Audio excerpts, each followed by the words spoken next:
আসসালামু আলাইকুম এভরিওয়ান, আশা করি সকলে ভালো আছেন। আমি মোহাম্মদ রাদিম হোসেন। এই মুহূর্তে আছি চেক রিপাবলিকের অস্ট্রাভা শহরে এবং আমি স্টুডেন্ট বিষয়ে এদেশে এসেছি এবং এই মুহূর্তে আমি অধ্যয়নরত আছি। সো আপনারা জানি যারা ইউরোপে আসার প্ল্যান করতেছেন 2026 সাল 27 সালে, আপনারা হয়তো কেউ ব্যাচেলরে আসবেন বা কেউ মাস্টার্সে আসবেন। এই মুহূর্তে চেক রিপাবলিক চুজ করাটা কি একটা ওয়াইজ ডিসিশন হবে নাকি হবে না, সেই বিষয়ে আপনাদেরকে তথ্য দিব। এখন বর্তমানে ইউরোপের যে পরিস্থিতি সেটা নিয়ে আপনাদেরকে আপডেট দিব ইনশাল্লাহ।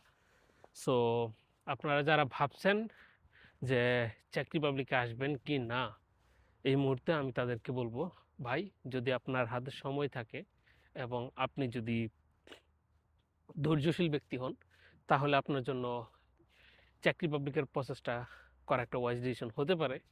বিকজ এই দেশে আসতে আপনার খুব বেশি একটা কষ্ট হয় না, খুব কম কষ্টে আসা যায়। সো যাদের বাজেট খুব লো তাদের জন্য এই দেশটা একটা সুইটেবল দেশ। বাট এখানকার সবচেয়ে বড় প্রতিবন্ধকতা হলো খুব সময় নিয়ে নেয়, বিশেষ করে এম্বাসি ফেস করাটা খুব ঝামেলার।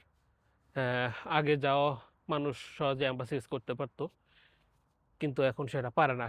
কারণ এর সবচেয়ে বড় বাধা হচ্ছে ইন্ডিয়া।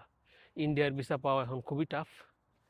ইন্ডিয়া আর ভিসা দিচ্ছে না বাংলাদেশি স্টুডেন্টদেরকে যারা এম্বাসি ফেস করবে। নট অনলি চেক রিপাবলিক, যারা ফিনল্যান্ড বা অন্য অন্য দেশের এম্বাসি ফেস করতে যায় তাদেরকেও দিচ্ছে না। সো এটা একটা বড় ধরনের সমস্যা। বাট এটার সমাধানও আছে চাইলে, কারণ একটু কস্ট বেশি পড়ে যায়, এটারও একটা সমাধান আছে। যে পদ্ধতি অবলম্বন করে আমি ইন্ডিয়ার ভিসা পাইছি এবং ইন্ডিয়া থেকে এম্বাসি ফেস করছি, সেই প্রক্রিয়াটা আপনাদেরকে জানাবো ইনশাল্লাহ নেক্সট ভিডিওতে। এইভাবে আসলে এত লং সময় নিয়ে, লং পিরিয়ড নিয়ে আপনারা চেকের প্রসেস যদি করতে পারেন, এইসব সমস্যার সম্মুখীন হতে হবে লাইফের। হতে পারে আপনি এখানে ফল করলে আপনার নেক্সট কোনো টার্গেট মিস হবে কিনা সেটাও একটা বিষয়। সো এইসব বিষয় মাথায় রেখে আপনারা যদি আসলে প্রসেস করতে চান তাহলে করতে পারেন।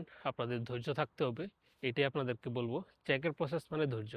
আপনি ধৈর্য ধরে থাকতে পারলে অবশ্যই ইনশাল্লাহ কোনো না কোনো একদিন এই চাকরি পাবলিকে আসতে পারবেন। আমার সাথে আছে আমার এক ভাই, হ্যাঁ, উনিও এই দেশে প্রায় 3 বছর পর আসতে পারছে। 2 বছর অপেক্ষা করার পর তিন তিন বছরের মাথায় ওনার ভিসা হয়েছে এবং উনি এই দেশে এসেছে। আপনার অনুভূতি কি ভাই? আমার অনুভূতি ঠান্ডায় দুইটা হাত বরফ হয়ে যাইতেছে গা, আমার খুব বাইর যাইতো গা মন চাইতেছে।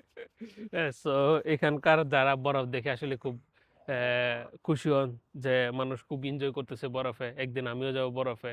এই বরফটা আসলে খুব সুখের বরফ না, দেখতে খুব সাদা তুলার মতো নরম মনে হলেও আসলে এটা খুব বেশি মজাদার না। এখানে আসলে বসবাস করা খুব টাফ। বর্তমানে -7 চলতেছে আমাদের চেক রিপাবলিকে।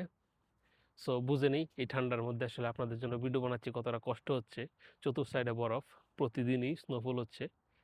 এটা আসলে খুবই কষ্টের একটা বিষয়।